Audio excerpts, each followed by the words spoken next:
Now to the case against Casey Anthony. Will be in court today when she is expected to plead guilty to check fraud. If she does plead guilty, it will be the first time we hear Casey admit to guilt in anything she's been charged with so far. Eyewitness News this morning, Steve Barrett is live at the Orange County Courthouse. And Steve, there's a lot of evidence against Casey in this case.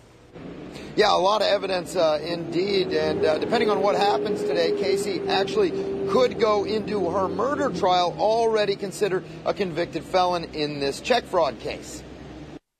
As Yogi Berra said, it ain't over till it's over. Eyewitness News legal analyst Bill Schaefer says anything could happen today as Casey Anthony appears before a judge for her check fraud trial. But the most likely scenario is a plea to the judge, a deal that attorneys involved in the case have refused to talk about. If you can't do any worse with the judge than what the state has offered you in a plea, then you can only do better. It's likely defense attorneys are hoping to get the check fraud charges out of the way to move on to the murder charges. Casey appeared on video cashing stolen checks belonging to then-friend Amy Huizinga.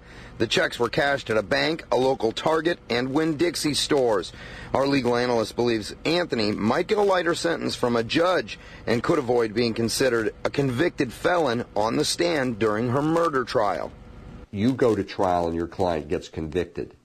They're going to suffer a harsher penalty. And this hearing is set to begin at 1:30 this afternoon. Of course, you can count on Channel 9 and Eyewitness News for continuing coverage throughout the day. Reporting live in downtown Orlando, Steve Barrett, Eyewitness News this morning.